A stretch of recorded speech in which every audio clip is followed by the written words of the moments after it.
तोड़ा गया है आज बुलडोजर से, क्या कहेंगे इसके बारे देखिए, जवाब आपके सवाल में ही है। इलीगल कंस्ट्रक्शन अगर था, इलीगल कंस्ट्रक्शन तो टूटना ही चाहिए, तोड़ना ही चाहिए। इलीगल कोई चीज तो खड़ा नहीं रहना चाहिए, जो लीगल है वही खड़ा होना चाहिए। जब टीएमसी की सरकार थी, अभिषेक बनर्जी अपने आप को राजकुमार समझते थे, तो जहां मर्जी हुई वहां कुछ कर लिए, ऑफिस बना लिए, प्लान भी नहीं किया। जगह को लेकर डिस्प्यूट है, किस कौन मालिक है इसको लेकर डिस्प्यूट है। उस समय राजकुमार समझते थे अपने आप को, तो अपना जमींदारी चलाते थे। अब जमींदारी नहीं है यहाँ पे। लॉ लॉ मानने वाली सरकार यहाँ पे है, स्वाभाविक है आपको लॉ मानना पड़ेगा। बीएमएस को लेकर आज केंद्रीय गृह मंत्री आज मीटिंग नहीं, इसमें लोगों का अच्छा होगा। इससे पहले जो सरकार थी वो पूरी तरीके से लागू ही नहीं किया था सारी चीजों को। हमारी सरकार, नई सरकार आदरणीय मुख्यमंत्री जी के नेतृत्व में पूरी तरीके से उसको लागू करने के लिए प्रयत्न करेगी। ক্লিয়ারেন্স নীতি নেবেন। আজকে দেখা গেল এনআইএ ঘটনার পৌঁছলো এবং ইতিমধ্যে নমুনা সংগ্রহ হয়েছে।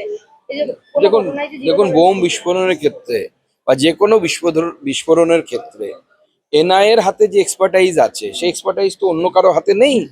স্বাভাবিকভাবে এনআইএ যদি তদন্ত করে, সেটা ভালো তদন্ত হবে। প্রকৃত দোষী যারা তারাও ধরা পড়বেন এবং প্রকৃত কারণও বোঝা যাবে।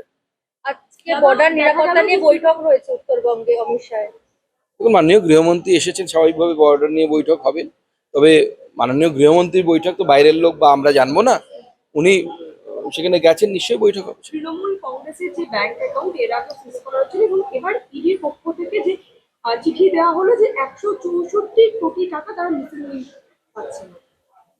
দেখুন, তদন্ত চলছে, তদন্ত চলুক। এবং তৃণমূল কংগ্রেসের ভেতর থেকেই তো এই প্রশ্ন উঠেছে যে এত টাকা কিভাবে এলো, সেই টাকা কোথায় খরচ হয়েছে। আপনি বলছেন ইডি 114 কোটি টাকার কোনো 164 কোটি টাকার কোনো হিসেব পাচ্ছে না। এই টাকা গেল কোথায়, কোনো ব্যক্তিগত লোকের অ্যাকাউন্টে ঢুকেছে কিনা, পকেটে ঢুকেছে কিনা, এ তদন্ত হওয়া উচিত। পার্টির টাকা যদি কোনো ব্যক্তির পকেটে ঢোকে, তাহলে তো সে গ্রেপ্তার হওয়া উচিত।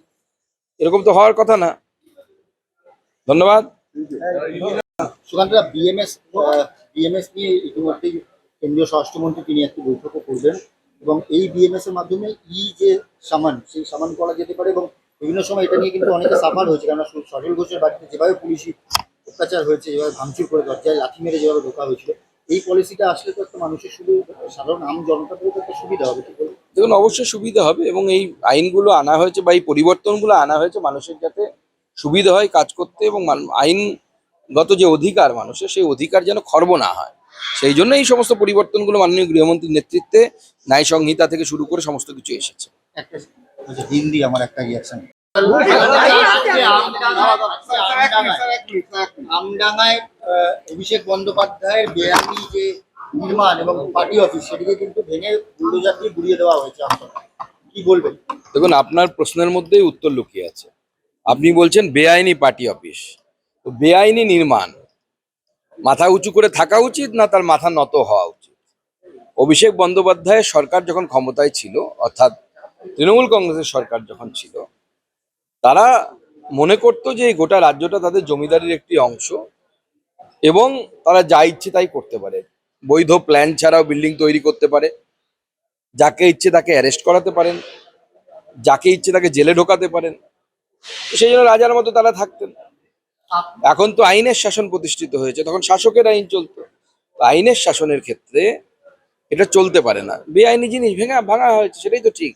আপনি প্রথম লোকসভাতে লিফট অ্যান্ড বাউন্স নিয়ে প্রথম প্রশ্ন তুলেছিলেন এবং সেই লিফট অ্যান্ড বাউন্সেরই বেশ কিছু সম্পত্তি এবং তার সঙ্গে সঙ্গে ওই জমিটি একটি বস্তি ছিল, সেই জমিটিকে দখল করে যেভাবে করা হয়েছে লিফট অ্যান্ড বাউন্সের নামে ওটাকে যেহেতু ট্রান্সফার করা হয়েছে।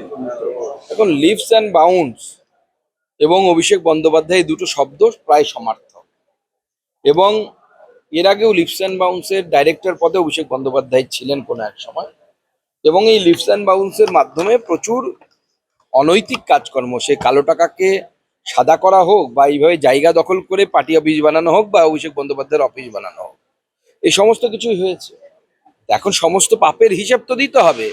পাপের ঘোড়া পূর্ণ হয়েছে, পাপের ঘোড়া পূর্ণ হলে তার হিসেব দিতে হবে। এই পার্টি অফিসের একটা আলাদা গুরুত্ব ছিল, কারণ এই পার্টি অফিস থেকে বিভিন্নভাবে ছেলেপিলে সাপ্লাই দেওয়া হতো, বিভিন্ন জায়গায় ভোট করানোর জন্য মেশিনারি সাপোর্ট এখান থেকে পার্টি অফিস দেখুন, গুরুত্ব রাখে।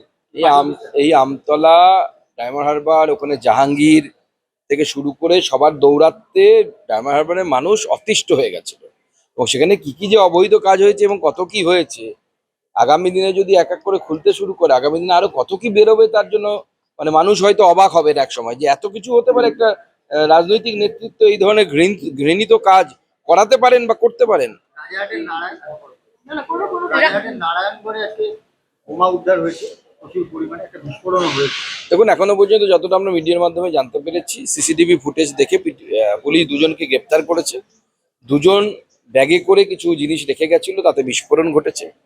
কি ছিল তা তো আমরা জানি না, পুলিশ তদন্ত করছে, প্রয়োজনে এনআইও তদন্ত করবে। আমরা এই তদন্তের শেষ প্রান্ত পর্যন্ত পৌঁছবো। আগের আমরা দেখেছি পূর্বতন সরকারের আমলে এনআইকে নিয়ে বিরোধিতা করা হতো,